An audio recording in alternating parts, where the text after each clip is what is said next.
2024 April മാസത്തെ current അഫെയറുകൾ. 2023 Mathrubhumi സാഹിത്യ പുരസ്കാരം എഴുത്തുകാരൻ സക്രിയയ്ക്ക് 3 ലക്ഷം രൂപയും പ്രശസ്തിപത്രവും ശില്പവും അടങ്ങുന്നതാണ് പുരസ്കാരം.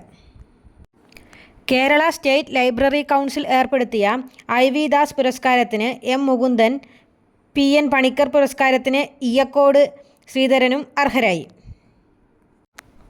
ഭൂമിയിലെ ഏറ്റവും വിദൂര സ്ഥലമായ പോയിന്റ് നീമോയിൽ എത്തുന്ന ആദ്യ സഞ്ചാരിയായി ബ്രിട്ടീഷ് സഞ്ചാരിയും വ്യവസായിയുമായ ക്രിസ് ബ്രൗൺ. ഫ്രാൻസിസ് മാർപ്പാപ്പയുടെ ആത്മകഥയാണ് life my story through history.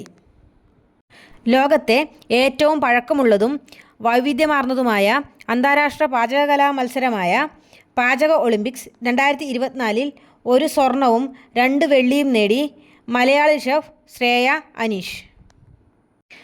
ഐക്യരാഷ്ട്രസഭയുടെ സഹകരണത്തോടെ തയ്യാറാക്കുന്ന ലോക സന്തുഷ്ടി റിപ്പോർട്ടിൽ തുടർച്ചയായ 7ാം തവണയും ഫിൻലാൻഡ് ഒന്നാമത്. 143 രാജ്യങ്ങളിൽ ഇന്ത്യയുടെ സ്ഥാനം 126ാമതാണ്. മലയാളത്തിൽ ആദ്യമായി 200 കോടി തിയേറ്റർ വരുമാനം നേടുന്ന സിനിമ എന്ന ബഹുമതി മഞ്ഞുമ്മൽ ബോയ്സിന്.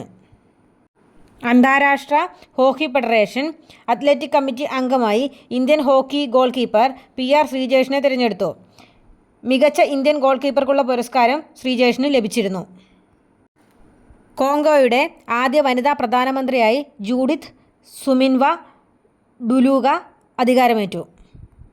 32 അംഗരാജ്യങ്ങളുള്ള സൈനിക സഖ്യമായ നാറ്റോ 75ാം വാർഷികം ബ്രസൽസിൽ ആഘോഷിച്ചു. പ്രസ് ഇൻഫർമേഷൻ ബ്യൂറോയുടെ പ്രിൻസിപ്പൽ ഡയറക്ടർ ജനറലായി ഷെയ്ഫാലി ബി ശരൺ നിയമിതയായി. ഇന്ത്യയിലെ ആദ്യ ആർട്ടിഫിഷ്യൽ ഇൻ്റലിജൻസ് അധിഷ്ഠിത സോഫ്റ്റ്വെയർ എഞ്ചിനീയറാണ് ദേവിക.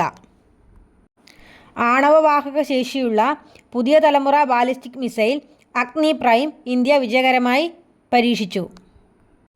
ഇന്ത്യൻ വംശജനായ പവൻ ദാവുലാരി മൈക്രോസോഫ്റ്റ് വിൻഡോസിൻ്റെ മേധാവിയായി നിയമിതനായി. 2024 ആബേൽ പുരസ്കാരം ഗണിതശാസ്ത്രജ്ഞനായ മൈക്കൽ തലാഗ്രാൻഡിന്. മാലിദ്വീപ്, ഇന്ത്യ, ശ്രീലങ്ക എന്നീ രാജ്യങ്ങൾ നടത്തിയ സംയുക്ത സൈനിക അഭ്യാസമാണ് ദോസ്തി 16. പ്രശസ്ത കൂടിയാട്ടം കലാകാരൻ കലാമണ്ഡലം രവീന്ദ്രൻ അന്തരിച്ചു. ഇത്രയുമാണ് 2024 ഏപ്രിൽ മാസത്തെ കറണ്ട് അഫയേഴ്സ്. ഈ ക്ലാസ്സുകൾ നിങ്ങൾക്ക് ഇഷ്ടപ്പെട്ടാൽ തീർച്ചയായിട്ടും ലൈക്ക് ചെയ്യുക, ഷെയർ ചെയ്യുക. കൂടുതൽ നോട്ടിഫിക്കേഷൻ ലഭിക്കുന്നതിനായി സബ്സ്ക്രൈബ് ചെയ്യുക.